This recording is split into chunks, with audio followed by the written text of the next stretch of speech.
Hi guys, Coffee Freelancer here, bringing you strategies, motivation, and information for your freelancing journey. And in case you're new to the channel, my name is Chris, and I have been doing things such as gig economy deliveries and reselling on eBay and Facebook Marketplace and studying general finance for about 3 years now. And here on YouTube for a very short amount of time in the greater scheme of things, maybe a year or so. But at any rate, today I'm bringing you 5 ways to keep and maintain a 5-star rating on the Spark Driver app, which is an app that delivers for Walmart.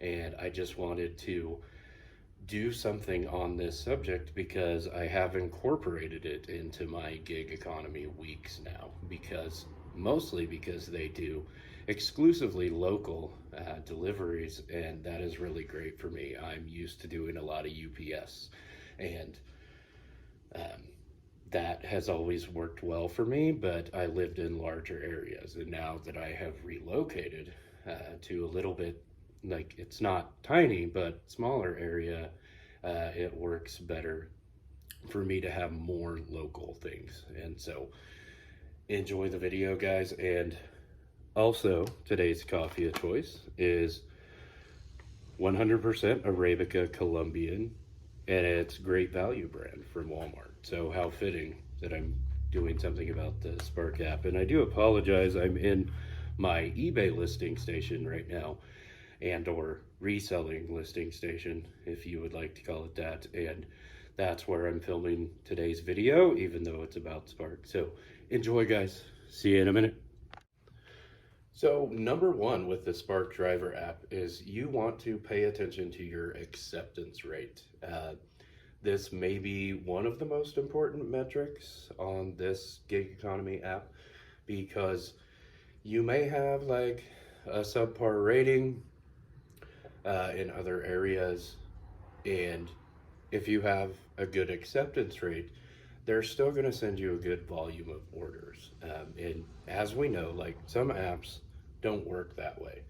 Um, it like DoorDash, for example, you can have an extremely low acceptance rate and you're still going to get same volume of orders typically, although they are starting some new programs based on your ratings and other things that are going to be a little bit different, that might give you some better paying orders. But generally speaking, with DoorDash, you do not have to. But with Spark, it's good to keep your acceptance rate high if you want to get a high volume of orders. And making $1,000 a week, $500 a week, I've even heard of $1,200 to $1,400 a week, is not that difficult to make if you keep your acceptance rate high.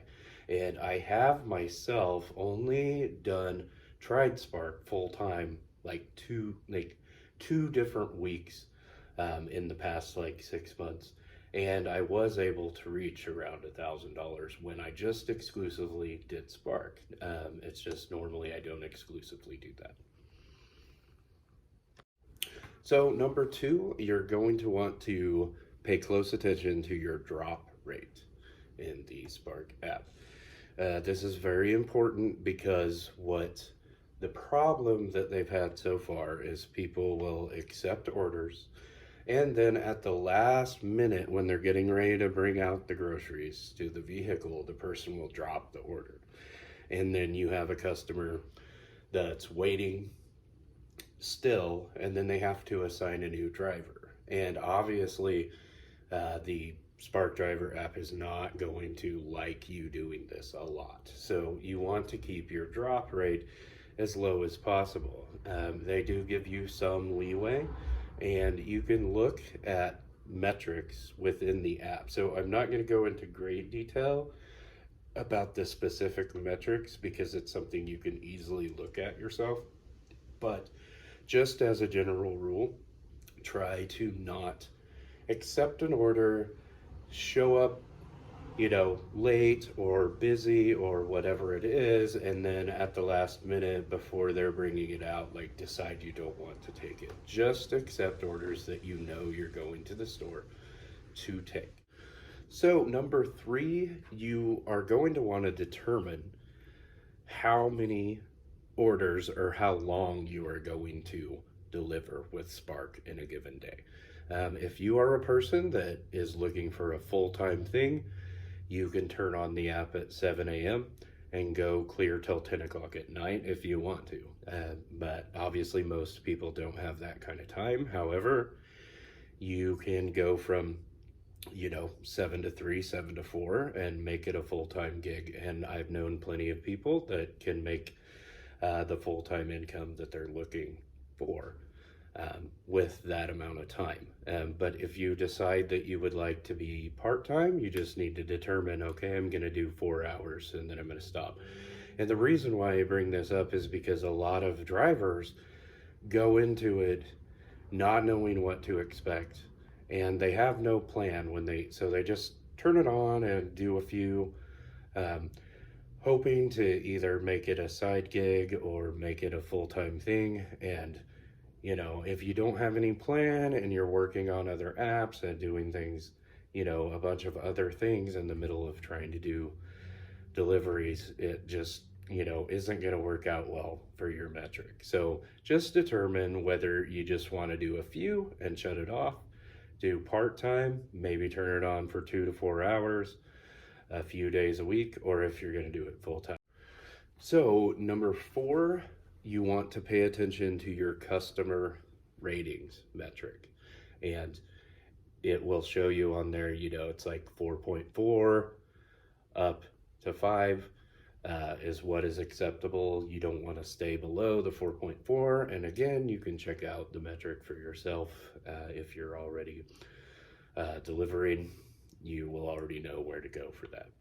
There's definitely not a tutorial about how to use the app, but you want to pay attention to your customer rating. And the main thing with this is showing up to the store on time. That's a big thing with Walmart deliveries so far. There's a lot of people that are multi-apping, doing other things, and then they don't make sure to get to the store on time, and that is going to cause dings in your customer rating because you're not getting to the customer during the time frame that Walmart communicated to them and or you communicated to them. So basically, the main things to pay attention to for your ratings is you want to stack the groceries very neatly. You want to pay attention to their instructions. You want to, obviously, the app is going to make you take a picture before you leave. However, you want to make sure it's a good, clear picture. You would be very surprised how many people more or less throw the groceries on the porch and just take a quick, not very good photo and just walk off.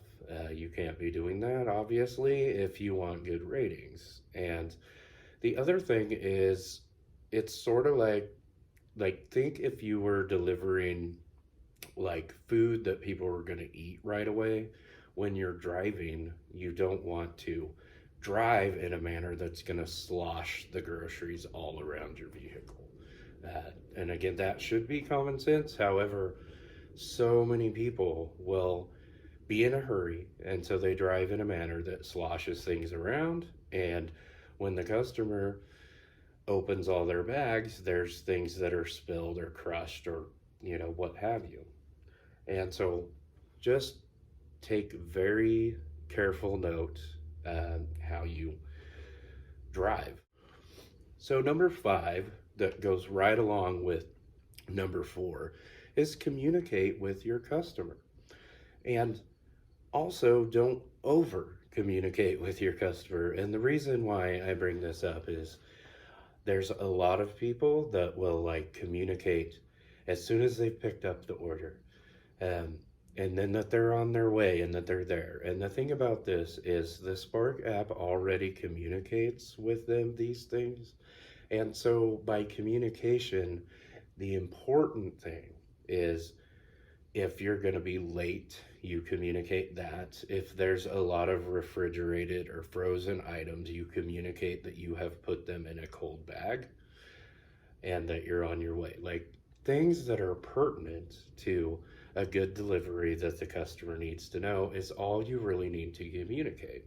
And and once in a while, if you're not sure if the person's home, you may need to communicate to them, hey, I'm here, not sure if anybody's home.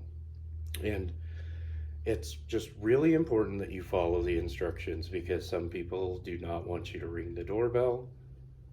They just want you to knock. Different things like this. Just follow the instructions. And you do always want to make sure, if you can, that a person is home and that they're going to collect it. But if it is a no contact, which there's still a lot of those no contacts, you want to text them and try to touch base, like I dropped your stuff off, just making sure you're home. Don't want to just leave them, things like that. And if you do that, you can maintain a high rating. There's always going to be customers that don't understand that if they give you a 4-star rating, they don't know how much that affects you. Like there's people that will do that just over one small little thing that may be not your fault.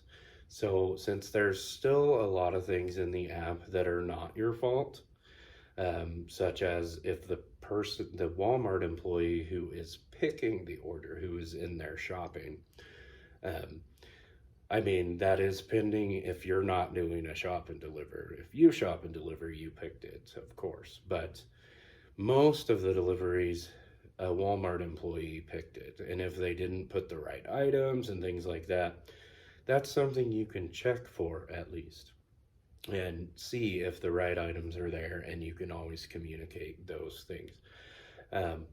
If Walmart itself is really, really late, just because they're behind, you're just going to have to wait, but communicate that to your customer. And these are all common sense things, and I've seen a lot of videos where people try to make this like way more complicated than it is. Anytime you have a discrepancy of any kind, just reach out to Spark customer support, and generally they're very willing to help you through something. And even sometimes if you get a rating that was not your fault, or you had a delivery that was escalated or something like that, they will remove that escalation and you will get your rating will go back up.